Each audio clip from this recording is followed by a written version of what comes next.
And the first talk is efficient defenses against adversarial examples for deep neural networks. And the talk will be given by Valentina Zantedeschi and Irina Nicolae. Thank you for the introduction.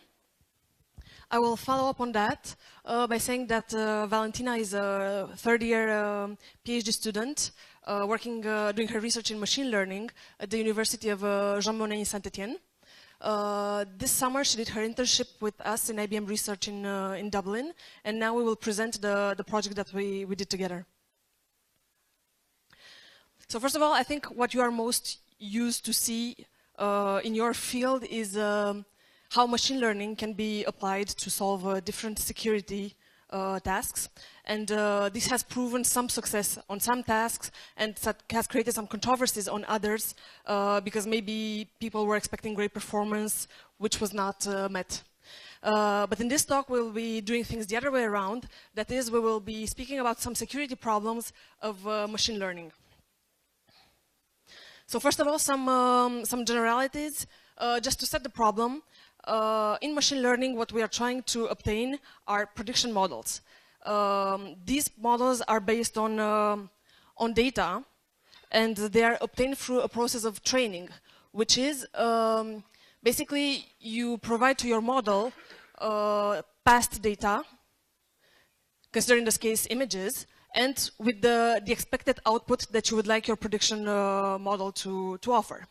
And based on this training process, what you get in the end is a prediction model, which is able to provide, hopefully, the correct answer whenever you give it new data. Now, it has been found out in the recent years that machine learning algorithms in general have a fundamental problem.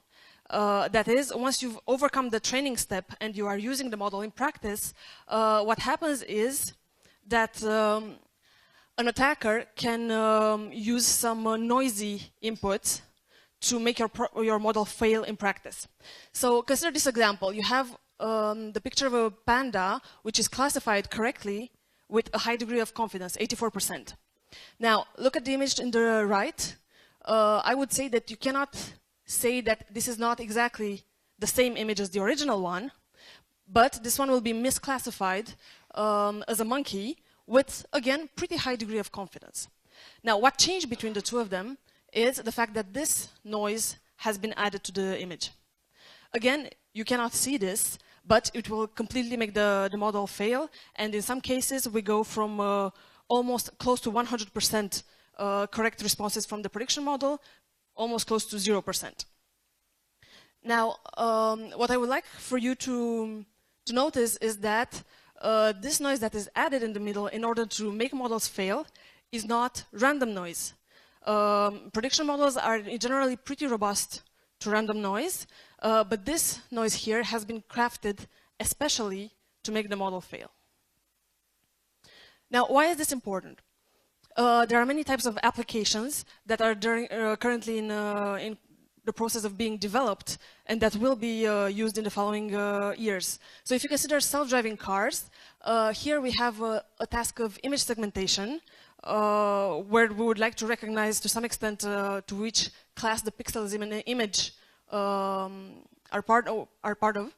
And here you have the camera that is on top of a car. Again, you cannot pretty much tell the difference between the two images, but the system, when adding the noise, will fail to recognize the pedestrians. Of course, I do not have to explain what are the implications of a car not slowing down when pedestrians are involved. In the same way, self-driving cars can have the problem of not recognizing correctly road signs. So again, if the car doesn't stop where a stop sign is involved, there is some liability there. Now, another example, and this was published recently in CCS, they have built an end-to-end system for fooling all these personal assistants with some commands that are completely inaudible to humans. And again, this works pretty well, and they manage to do the assistant do whatever they want.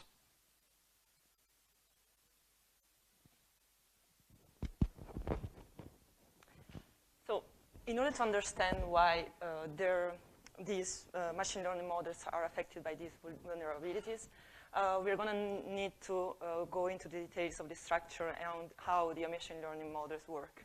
We are going to focus on deep learning models that are just a subset of machine learning models. They are pretty known because of their performances, for instance, in the image recognition task. But also because of their complexity, they're probably most vulnerable to adversarial attacks. So let's first demystify their magical powers.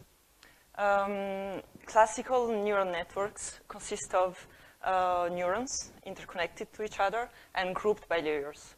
So each neuron represents a function of the previous values coming from the previous neurons of the previous layer. Okay, so at the training step, what we actually learn is all the weights of these arrows that are connecting the neurons of a layer to the neurons of the next one. Also, all these values, the values are coming out from a neuron, are passed through an activation function in order to add some nonlinearities, etc. So what we learn at training is how to combine all the external functions in order to get the expected output from the given input.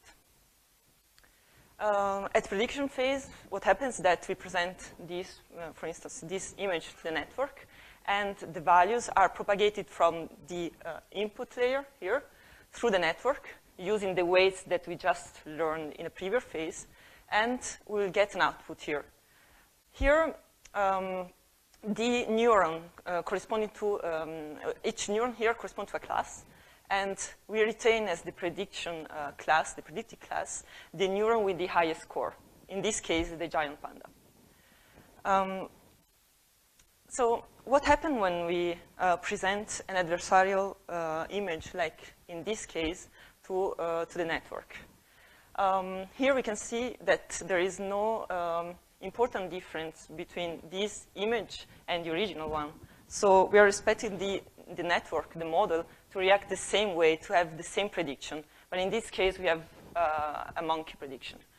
This is because even if the perturbation in the input layer is pretty small, it's not detectable visually, the perturbation at the end in the final layer is much bigger. This is because this difference is amplified through the network because of the discrimination of internal functions that I told you about before. So as Irina said before, not any perturbation in the input layer will result in a big perturbation in the output layer. We need to craft this perturbation in a particular way. Let's see why we need that. We can't just apply any distortion to the image in order to have a possible attack. We just choose an oversimplified illustration. We are working in a 2D space in which we represented the data distribution of two possible classes, the yellow and the orange one. So the true distribution of the data corresponds to these areas colored by the yellow and the orange. The crosses correspond to the images that we use for training. And the red line that we see here is a possible decision boundary that we have learned during the training phase.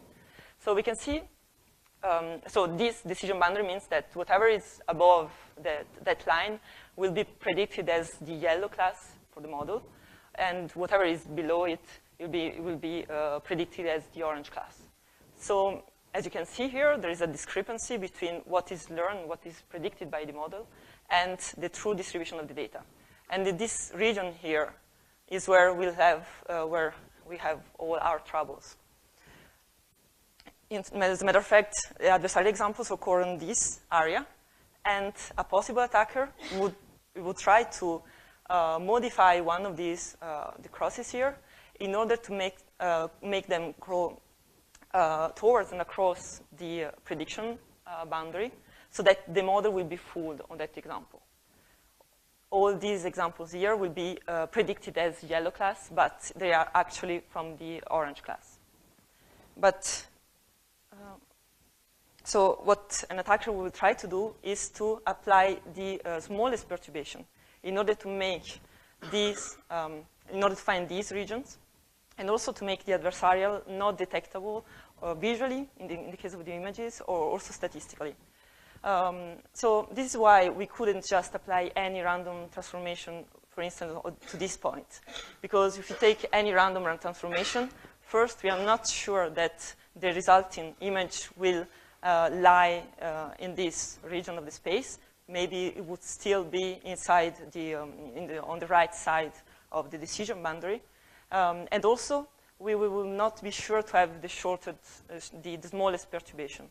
And so we'll result with detectable adversarial examples.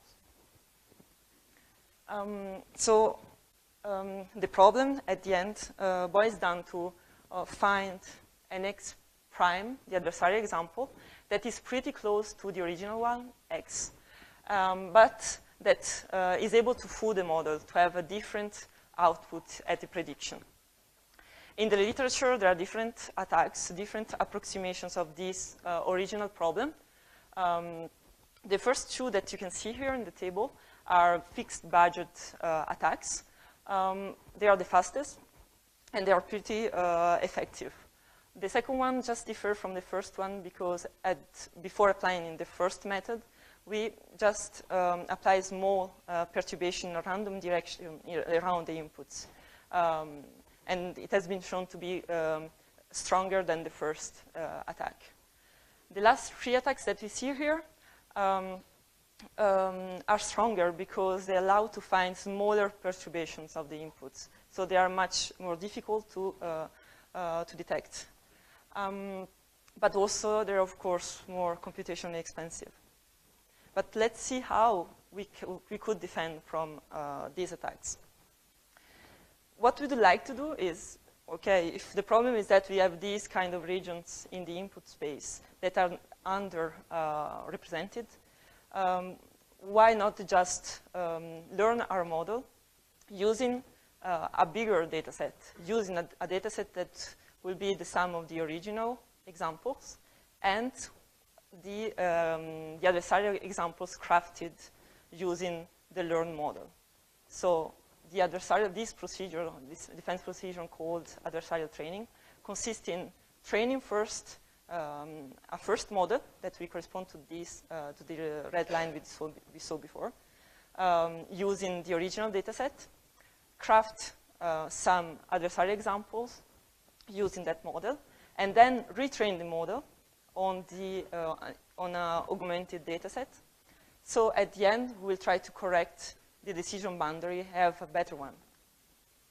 But of course, this kind of defenses cannot work in practice every time, because we will always have new regions that are underrepresented by the training set.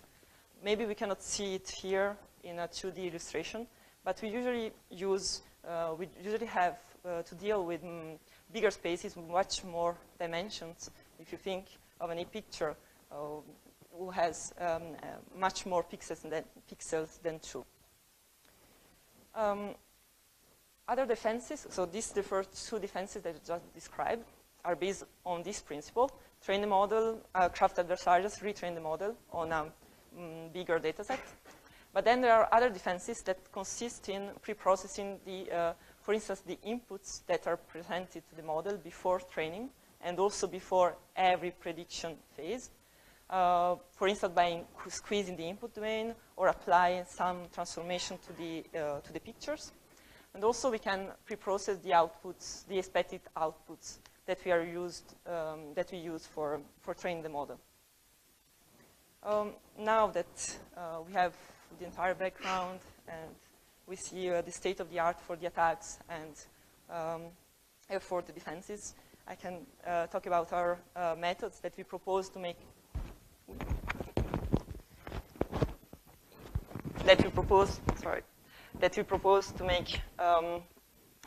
the model more robust to this kind of attack.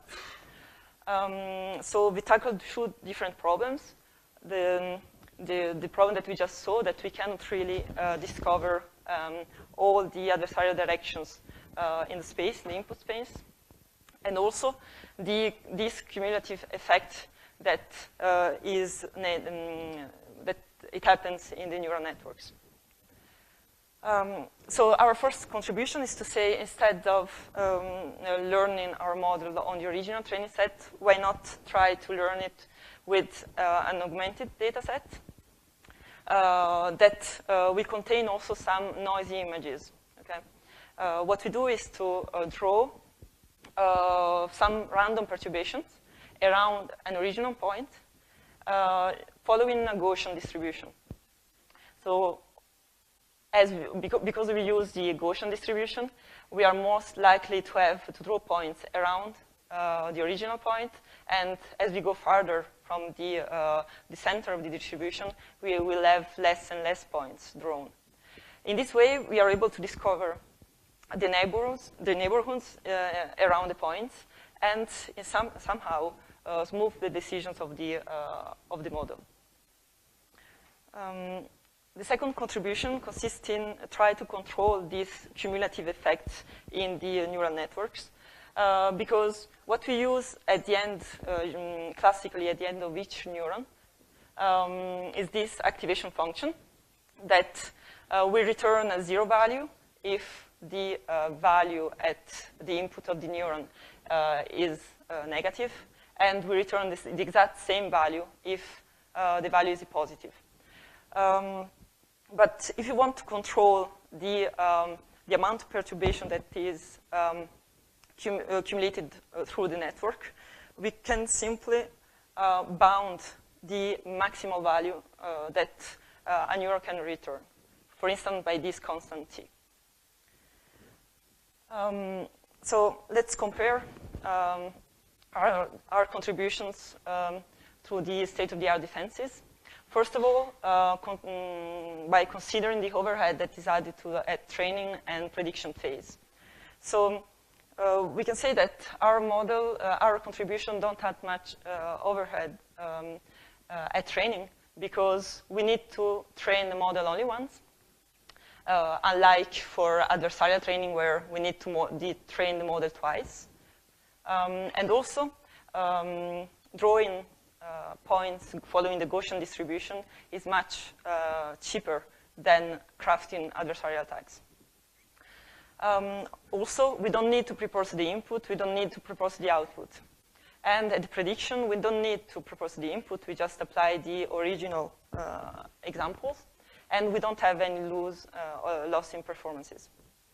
Also, our contributors are agnostic to the type of attack. Okay, let's see empirically how our contribution perform. We tried 2 different data sets that are classically known in for the machine learning community.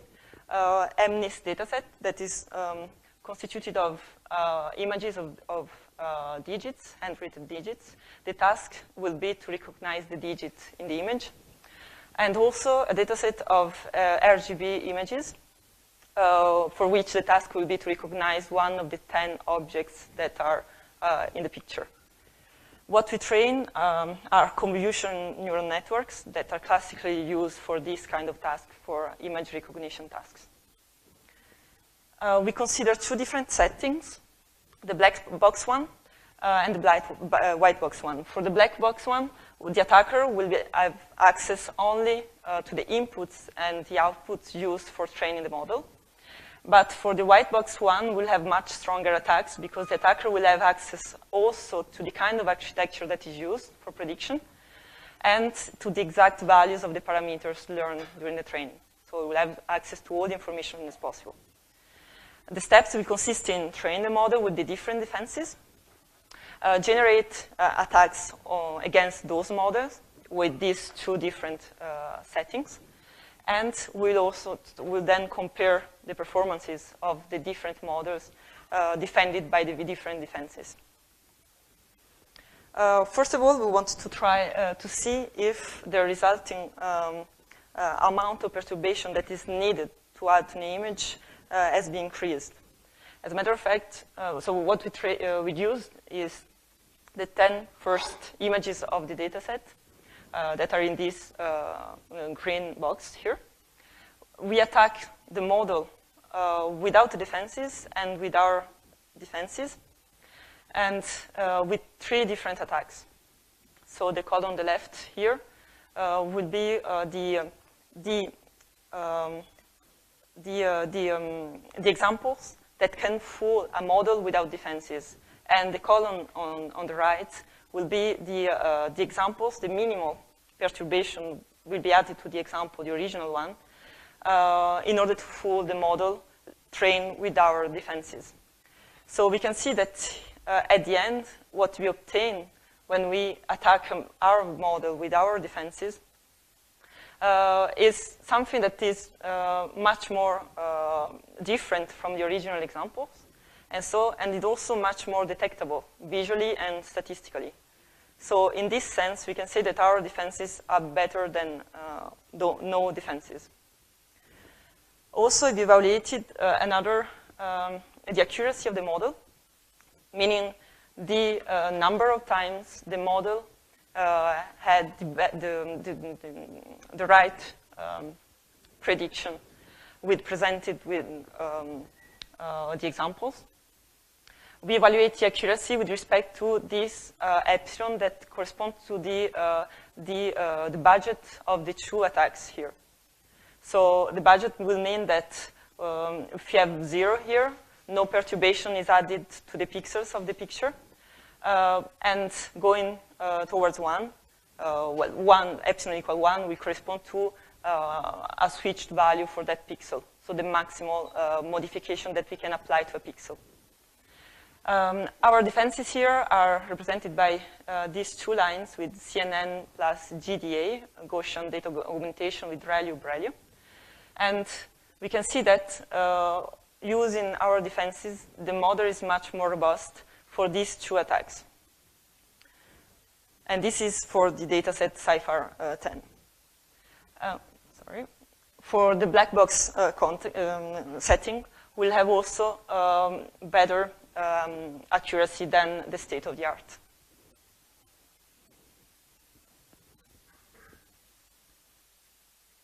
I'll just try to do a short demo, and I will then comment on the results.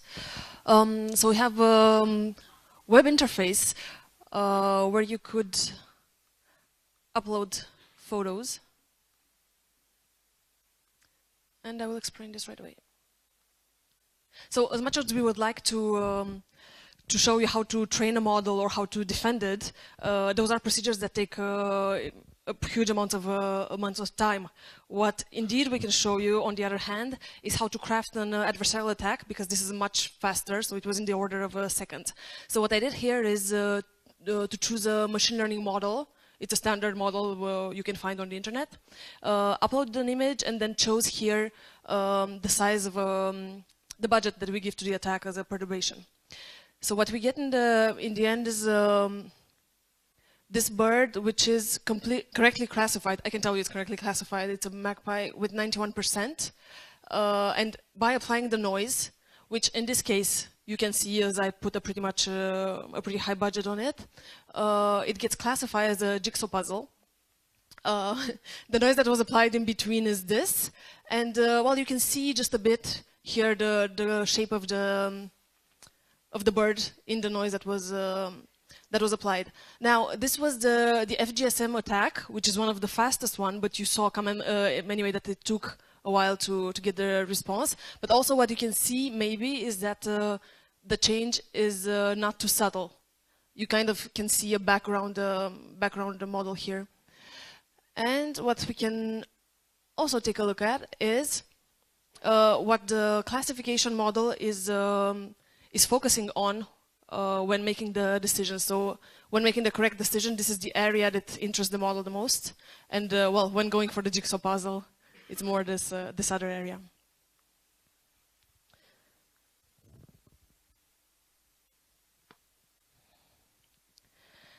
So in conclusion, we have designed a defense method that is very easy to apply.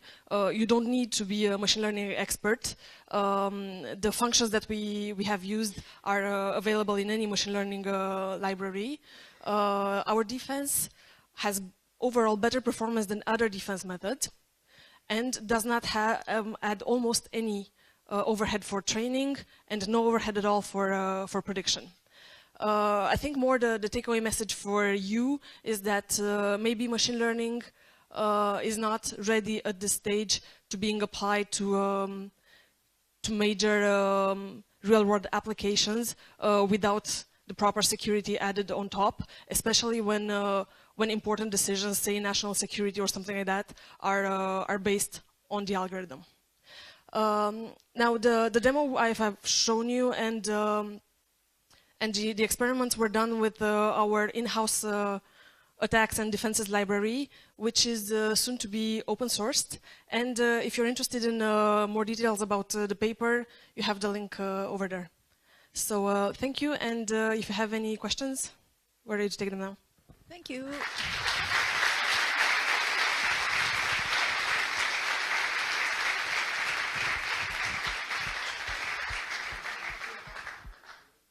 Questions?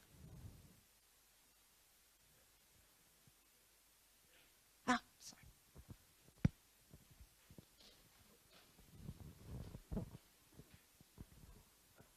So you focus on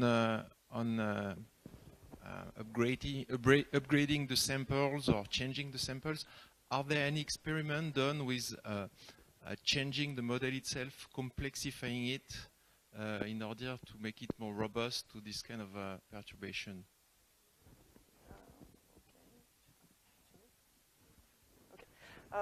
So the problem is that making the model more complex will just increase probably the problem. We won't solve it. We try different architecture. It has been shown that not only CNN, but also ResNet and other pretty old deep learning architecture are sensitive to this kind of attacks. So what we really need to study is how we can prevent, maybe in the small units, as we did, or in the training or some other, or for the pre-processing, how we can erase the perturbations or make the model don't account for those perturbations. Also, this is known to be not a specific problem of deep learning. This is true for all prediction models, and this happens pretty often when the model internally uses a high-dimensional representation space. Now, the high-dimensional space, it's what gives the model its power. So if you have 10,000 different categories of objects, your model is able to recognize them correctly because of those high dimensions, in part because of those high dimensions, but it's also what creates the problem of adversarial examples.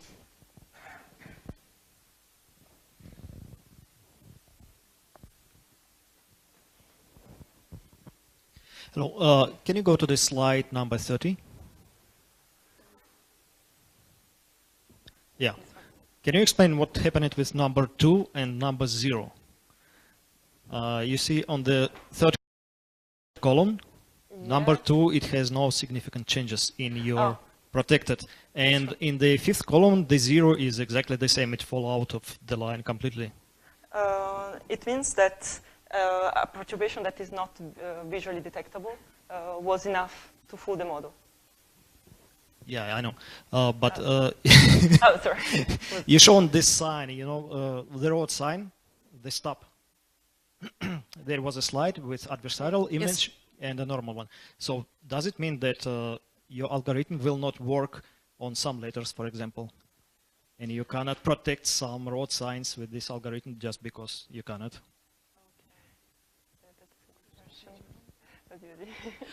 Yeah, I would say that so many machine learning is probabilistic, right? Yeah, I know. You are not guaranteed to get the correct response, even if you're not in the case of an attack. So what you say is true, even when the model is protected, even if the defense works well, it's with a probability of 1 minus delta, where delta, we hope, is a very small value. So you are right, there will be inputs for which, even with the defense, the model will not be protected. So probably someone can craft a specific attack for your algorithm, yeah? Yes. Well, you can always craft a stronger attack. That's a good challenge. Other questions? I have one. You have some figures based on tests you did on dataset.